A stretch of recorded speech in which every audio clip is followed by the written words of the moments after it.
Let's look at Trump's border czar, Tom Homan. This is his message. I got a message.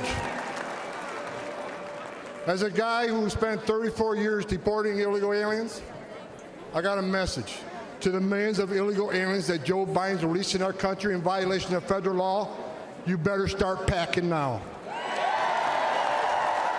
We know that Donald Trump has vowed to carry out mass deportations in the United States. It's one of the reasons millions of Americans voted for Donald Trump to return to the White House. What exactly is that going to look like? Border security in the campaign was one of the top two issues next to the economy.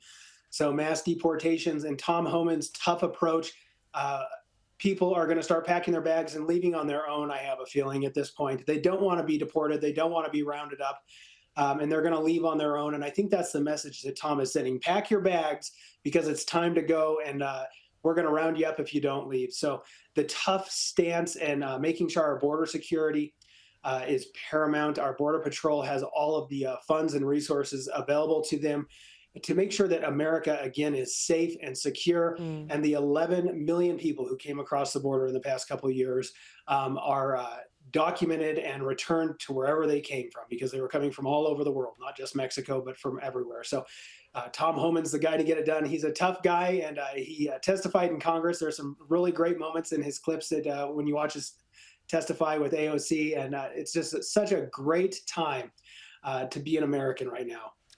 These appointments are going to be making many in Washington, D.C. pretty nervous when Donald Trump announced that Elon Musk and Vivek Ramaswamy will be leading a new Department of Government Efficiency in his second administration. Now, we know that Elon Musk has warned that this will send shockwaves through the system, and anyone involved in government waste, which is a lot of people, those are the words from Elon Musk.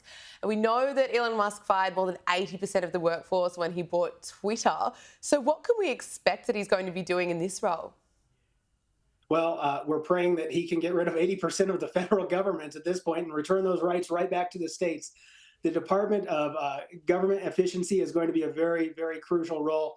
And Elon Musk, being the guy who goes in and fires them, is the right guy. And Vivek, to eliminate 40, 50, 60% of the federal government would be a huge success, especially when we look at how inefficiently it's run through the massive bureaucracies and bureaucrats running these departments. So it's time for them to go. So they get their severance pay and they get to join the private sector. And what a wonderful opportunity this is for small business owners just like myself to be able to hire qualified employees to come in and help bolster our GDP and join the private sector or become entrepreneurs themselves and live the American dream.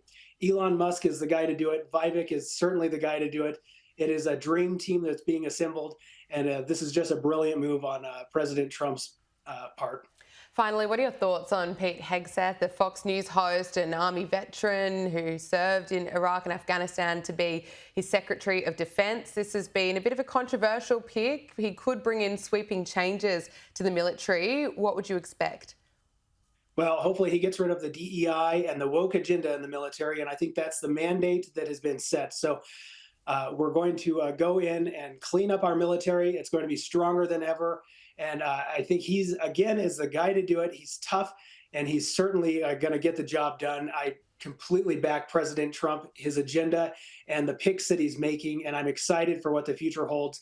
We have 2 years before the next election for our Congress and Senate, and we can get so much done in these next 2 years and truly fulfill the mandate that the American people have sent President Trump to the White House with in just a massive, massive way, the popular vote and the electoral vote. So it's a great time to be an American, and our country's pride is being restored as we speak. So great things are on the horizon, and I'm excited, certainly. I want to talk to you about the campaign. In the final weeks of the campaign, there was an uproar over the joke that comedian Tony Hinchcliffe made at Trump's Madison Square Garden rally when he referred to Puerto Rico as a floating island of garbage. Many on both sides criticised the joke, but he's since spoken out saying he has no regrets about making it, pointing out that the media didn't choose to clip up the jokes he made about his own mother. Here he is.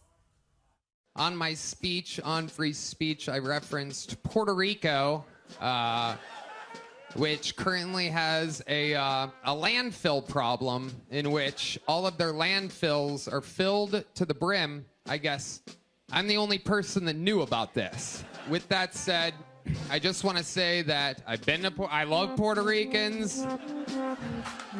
They're very smart people, and they're smart enough to know when they're being used as political fodder. I apologize to absolutely nobody. Not to the Puerto Ricans, not to the whites, not to the blacks, not to the Palestinians, not to the Jews. What do you make of what he's had to say? Do you think the joke moved the needle at all, or was it a big overreaction from the media? It's definitely an overreaction. Listen, we do have a First Amendment. He's correct. Comedians are just that. They're comedians. They're there to talk about the topics that no one else wants to talk about. And he has a right to say what he says, but we don't have a right to be offended. In fact, if you're offended, you just change the channel. And that's the beautiful thing about the First Amendment, is we get the opportunity to express ourselves. And comedians get to express themselves through their jokes, which is a great thing. But you don't get to be offended by that. So him not apologizing is great. So why would he apologize? That's where I'm at. And finally, I want to get your take. Looking at the campaign with the benefit of hindsight, what really won it for Donald Trump, and where did it go so horribly wrong for the Democrats? Well, they chose Kamala. I don't know. That's where we went wrong. What a terrible choice. President Trump worked all of the small communities across this country. And when he won Pennsylvania, that was brilliant. You know, they sent in people to work with the Amish. They sent in people to work in all of the small towns. Hundreds of thousands of people came out for President Trump. And truly, the Democrats have destroyed our economy. Groceries are 4 and 5 times higher. Gas is at an all-time high. Our electric, our utility bills right here at home are higher than they ever have been. You can't afford insurance in your cars and your vehicles. They priced us out of a market, yet we still fund billions and billions and hundreds of billions of dollars to every overseas nation and war. And Americans are sick of shouldering that bill. And it was a true mandate that they sent to the White House through President Trump in a massive red wave that will continue for generations if we get the legislation through with the Senate and the House that is now Republican controlled.